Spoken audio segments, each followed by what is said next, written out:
హైదరాబాద్ లో వరద బాధితులను ఆదుకోవడంలో కాంగ్రెస్ ప్రభుత్వం పూర్తిగా విఫలమైందని బీఆర్ఎస్ సీనియర్ నాయకుడు మాజీ మంత్రి ఎమ్మెల్యే హరీష్ రావు తీవ్రస్థాయిలో విమర్శించారు. వానాకాలానికి ముందు నాలాలను శుభ్రం చేయకపోవడం వల్లే వరదలు సంభవించాయని ఆరోపించారు. గతంలో కేసీఆర్ నాయకత్వంలో కేటీఆర్ వంటి నేతలు నాలాలను శుభ్రం చేయించేవారని గుర్తు చేశారు.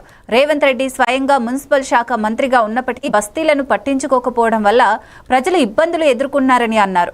వరదలో నిత్యావసరాలు కొట్టుకుపోయి ప్రజలు తినడానికి ఇబ్బంది పడుతున్నా ప్రభుత్వం ₹1 కూడా సహాయం చేయలేదని విమర్శించారు. అనేక బస్తీ చేయాలి. గతంలో కేసీఆర్ గారి నాయకత్వంలో మా తలసాని సీనన్న, కేటీఆర్ గారు హైదరాబాద్ నగరంలో ప్రీ మాన్సూన్ లో నాలాలన్నీ కూడా క్లీన్ చేసి ప్రజలకు వరద ఇబ్బంది రాకుండా చూసుకునేవాళ్ళు. ఇవాళ రేవంత్ రెడ్డి స్వయంగా మున్సిపల్ శాఖ మంత్రిగా ఉంటూ ప్రీ మాన్సూన్ లో నాలాలు క్లీన్ చేయకపోవడం వల్ల ఇవాళ హైదరాబాద్ నగరంలో అనేక బస్తీలు వరద జలాలతో మునిగిపోయి ఇంట్లో ఉన్నటువంటి నిత్యావసర వస్తువులన్నీ కూడా కొట్టుకుపోయిన పరిస్థితి, అన్ని కూడా తడిసిపోయి తినడానికి కూడా ఇబ్బంది పడుతున్నటువంటి పరిస్థితి. అయినా ఇవాళ ముఖ్యమంత్రి గారు హైదరాబాద్ లో ఉన్నా, మున్సిపల్ మంత్రిగా ఆయనే ఉన్నా వరద బాధితులకు ₹1 సాయం కూడా చేయలేదు. ఇవాళ హైదరాబాద్ నగరంలో దాదాపు 7-8 మంది నాలాల్లో కొట్టుకొని చనిపోయారు. ఇవాళ ఈ చనిపోవడానికి కారణం ఇది రేవంత్ రెడ్డి వైఫల్యము, ఈ ప్రభుత్వం యొక్క వైఫల్యం.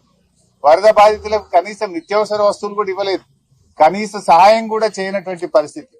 ఇవాళ మా తలసాని శ్రీనివాస్ యాదవ్ గారు దాదాపు 1500 మందికి ఇవాళ వివిధ బస్తీల్లో వరదతో ఇబ్బంది పడ్డ ప్రజలకు నిత్యావసర వస్తువులు అందించడం జరుగుతా ఉంది.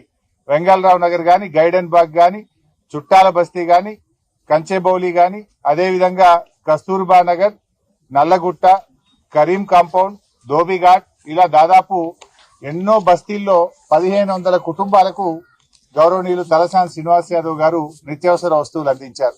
ఇలా ప్రభుత్వం ఫెయిల్ అయింది, రేవంత్ రెడ్డి పట్టించుకోలేదు. కానీ తలసాని సీనన్న మాత్రం తన వంతు సాయంగా ఈ రోజు ఈ బస్తీ ప్రజల్ని తను ఆదుకోవడం జరుగుతా ఉంది.